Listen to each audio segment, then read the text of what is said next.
a Karen Santos, ou eu poderia chamar aqui de Karen Alicerce. Eu vou aproveitar esse momento exatamente para falar sobre uma característica que é sua e que está no seu mandato ao mesmo tempo, e acho que a partir daí você pode se apresentar também. O seu mandato é um mandato coletivo também, e eu acho que enquanto mulheres negras isso tem um valor muito especial.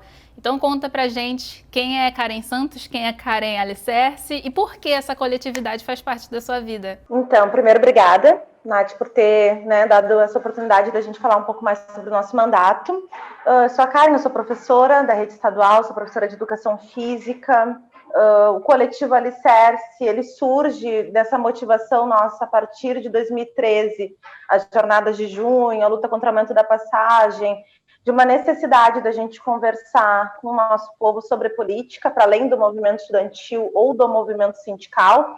Naquele momento eu estava me formando na universidade, né? Eu me formo em 2013, ou seja, eu estava saindo do movimento estudantil e virando uma trabalhadora desempregada, indo estudar para concurso público. E aí o coletivo justamente ele surge nesse interstício, assim, é um coletivo de estudantes, de desempregados, de pessoas em situação de rua, de moradores de comunidade, de donas de casa, de servidores, trabalhadores precarizados, terceirizados. E nós, enquanto trabalhadores, a gente é atravessado diretamente por todas essas esferas da vida, assim, a importância da gente conseguir debater política com todos e com todas. Então, a gente criou essa coletividade justamente para conseguir ter uma instância de debate, de ação, sem um perfil específico, né? Então, tem mulheres, tem negros e negras, tem categorias de trabalhador sindical, tem movimento popular, tem pessoas que simplesmente querem, uma vez na semana, contribuir entregando um panfleto numa esquina com algum determinado assunto que está sendo debatido no momento. É um instrumento para as pessoas que querem se apropriar da política. Debater o processo eleitoral para nós foi bem impactante, assim, porque sempre negamos muito essa institucionalidade, esses espaços ditos de poder, né, que definem os rumos da política da cidade, do país. A gente sempre se colocou numa oposição muito grande, numa negação muito grande desses espaços institucionais, né? Mais o parlamento, né? A gente estava dentro de sindicato, a gente estava dentro de DEAS, DCS, mas o parlamento tinha todo um estigma, assim, então foi todo um processo de convencimento coletivo nosso para disputar o pleito, justamente para a gente conseguir amplificar um pouco mais a denúncia de direitos, assim, direitos já, não direitos daqui a pouco, sabe? A gente está passando por um processo agora da pandemia, de acirramento da retirada de direitos, de necropolítica. Então, não é para amanhã o nosso projeto de sociedade, a gente precisa estar debatendo, disputando ele agora. Assim. Então, em 2016, fizemos toda essa discussão de, não, vamos disputar uma eleição municipal? Vamos. E aí, a partir desse perfil de quem é o trabalhador brasileiro, né? Qual é o papel das mulheres negras na fundação dessa nação chamada Brasil e qual a importância que a gente tem, nosso ponto de vista, né, daquelas que estão mais segregadas, e aí decidiram pelo meu nome. Então, desde então, eu estou com essa tarefa, né, de representar dentro do parlamento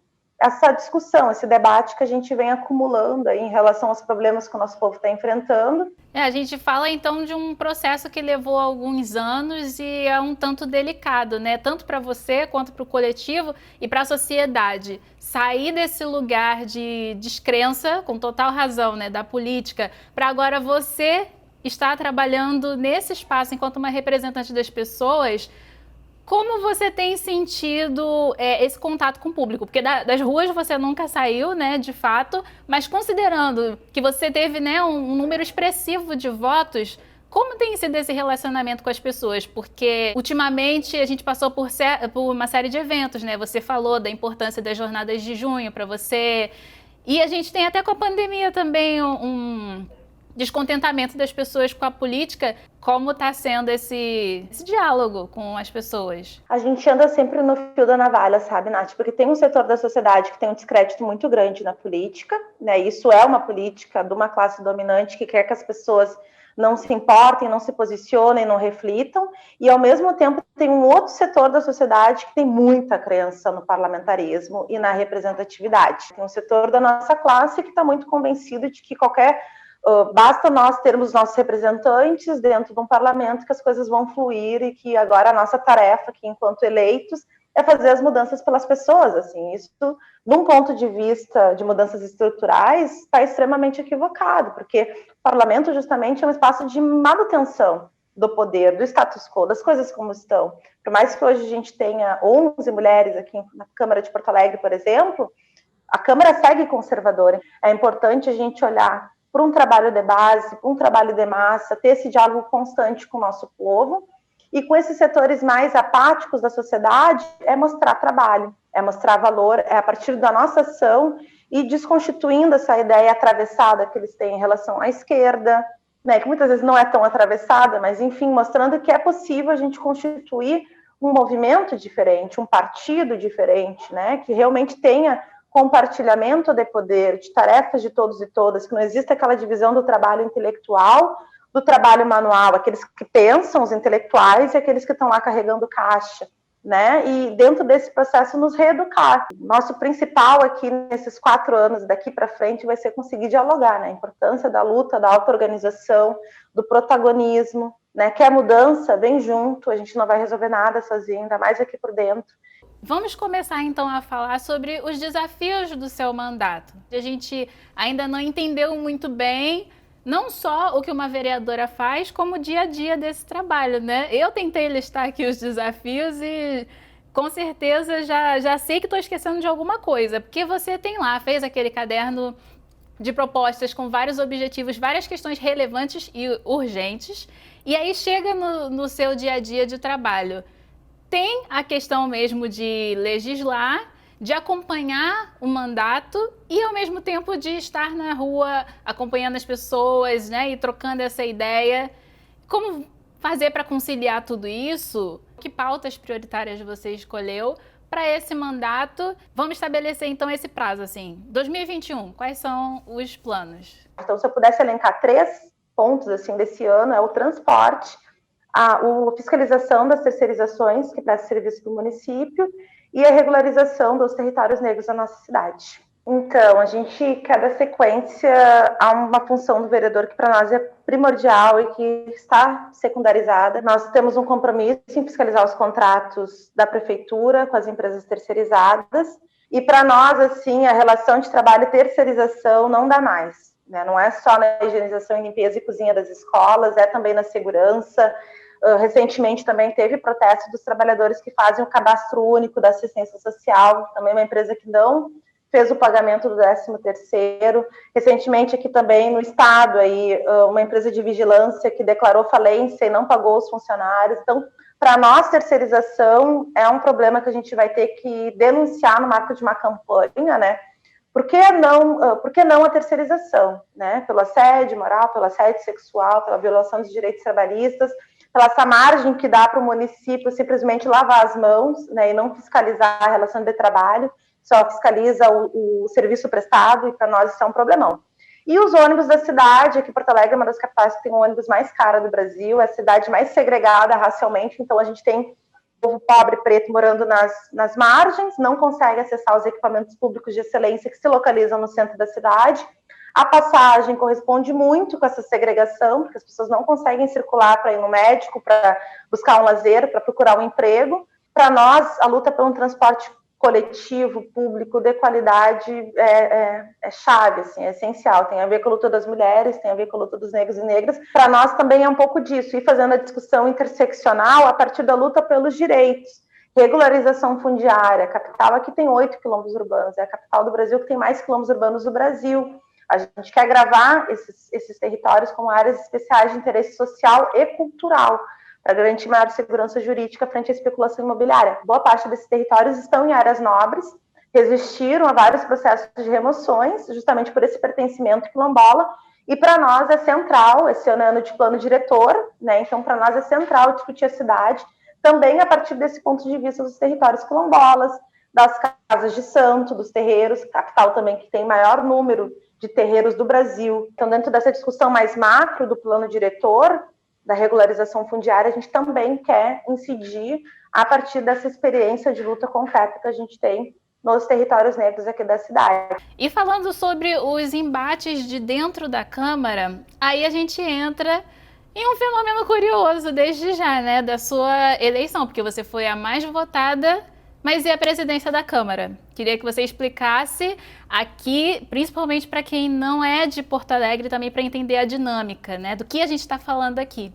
Então, hoje são 18 partidos políticos, né, que compõem a Câmara de Vereadores, são 36 vereadores e 18 partidos políticos, assim, houve uma negociação por parte desses partidos minoritários de 1, 2 vereadores, para que eles também compusessem a mesa diretora, que é composta de 6 cargos, e as comissões, que são 6 comissões, e tu pode presidir essas comissões, né? Também tem, né, a presidência corresponde a um CC 7, né? Um CC que tem quase um salário de um vereador. Então, não é só poder, é dinheiro também, né? Ter recurso para conseguir se estabelecer na cidade. Esses partidos, hoje, aliados ao governo executivo, ao governo MDB, né, comporam com todas essas minorias, então, PDT, MDB, PSDB, PP, né, PDT, que ganha a presidência, compuseram uma mesa e simplesmente retiraram a oposição, que é composta pelo PT, pelo PCdoB e pelo PSOL. Eles apresentaram uma chapa, nós apresentamos uma chapa de oposição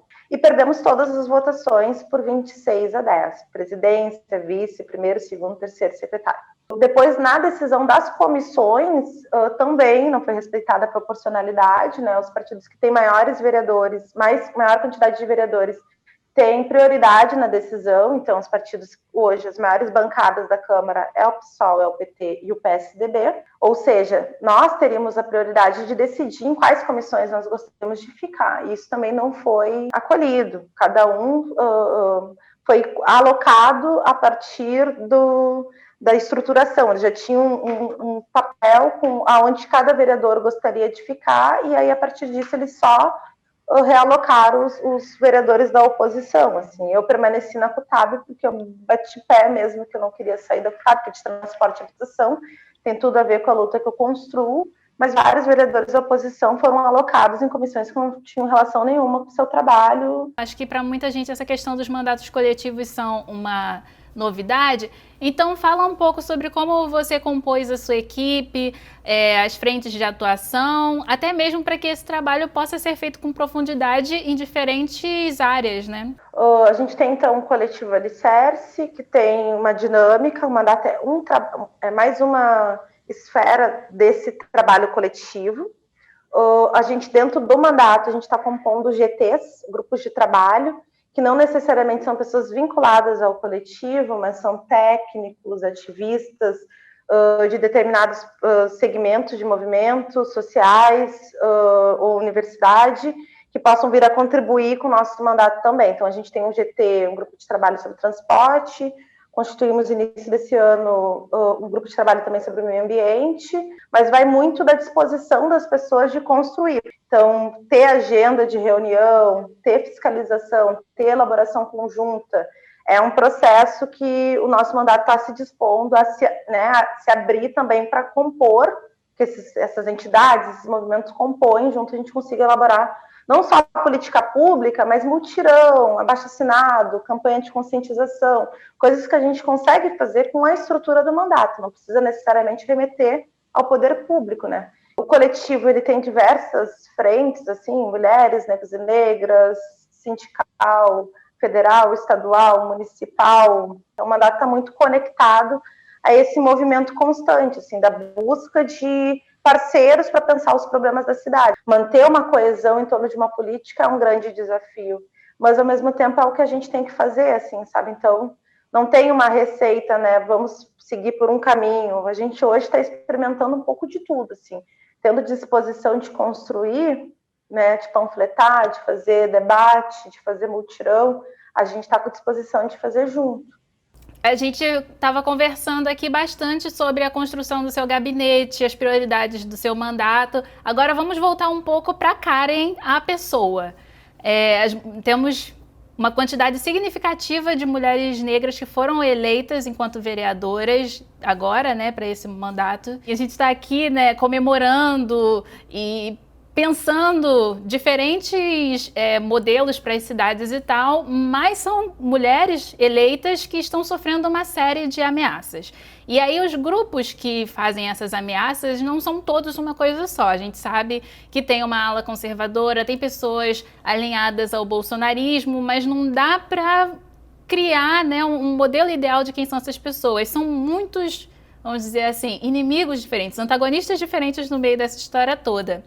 Como você tem feito para poder se proteger disso, a sua integridade? E mais do que como se proteger, de que formas você se sente vulnerável, se sente ameaçada por questões que vão desde ataques nas redes sociais a ameaças que podem ser presenciais, né, físicas?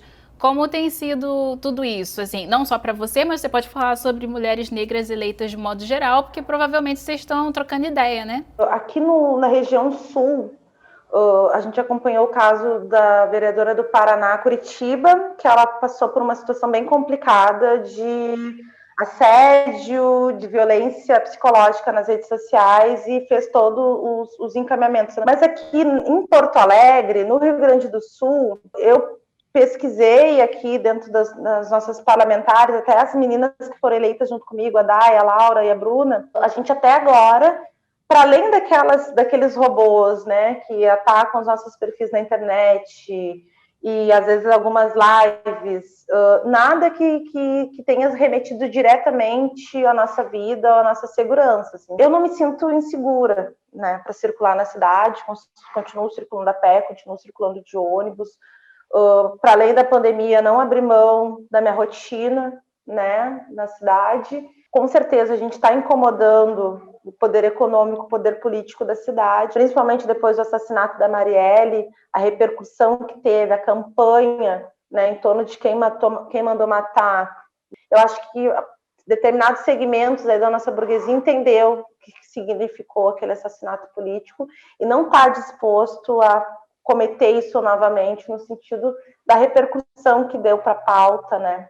Então, acho que aqui a gente tem uma burguesia um pouco mais racional, não tão miliciana como em outros estados, né, em que a gente vê violência direta, explícita. Mas eu torço para que as coisas continuem, eu não digo nem tranquilas, mas humanas, né? Porque acabamos de falar aqui sobre preocupações que definitivamente não fazem parte da vida de muitos parlamentares, sabe? Então a gente, ao mesmo tempo que está debatendo aqui, é chamar atenção para que a gente não trate esse lugar do medo e das ameaças como algo que vai fazer parte quase que de um trabalho paralelo na vida das parlamentares negras. Claro que não. Por isso essa provocação aqui também, né, dessa série de entrevistas, a gente falar sobre o que vocês querem fazer e como vão fazer, é muito importante. Então, convido todo mundo a acompanhar as suas redes. Obrigado, Nath. Obrigada, Intercept, pela oportunidade. Para nós é isso, nada como um tempo para a gente conseguir percebendo qual é que é a dinâmica que esse governo vai dar aqui para a nossa cidade. Os nossos mandatos vão ser muito visados, muito cobrados, então essa rede de apoio e de comunicação independente, autônoma dos nossos movimentos, dos nossos instrumentos, né, de classe, de povo, vai ser fundamental para a gente romper esse bloqueio da grande mídia, para a gente conseguir pautar o que nós somos, o que nós queremos, em primeira pessoa, sem censura, né? Então, muito bom poder contar com o apoio de vocês, enquanto coletividade, né? Coletivo Alicerce, estamos muito isolados na região do sul do Brasil, a gente precisa expandir, porque fica difícil falar do Brasil só do lado sul do mapa, né? Então, para nós, sempre é um prazer conseguir dialogar com esses instrumentos, né, políticos de outros cantos, para a gente compondo aí a nossa análise de conjuntura também, né? Enriquecendo ela com esses elementos aí que vocês vêm nos trazendo. Obrigada, beijo grande aí para todo mundo que está nos assistindo e para ti principalmente, Nath, te adorei. Muito obrigada.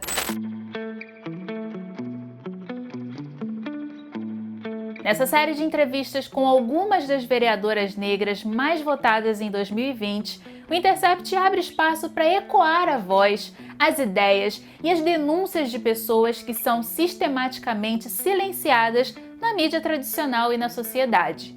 Se você acredita que o trabalho do Intercept é fundamental para ampliar o alcance de vozes que podem de fato mudar o estado das coisas, faça parte da nossa comunidade e apoie o nosso jornalismo independente em theintercept.com/ajude.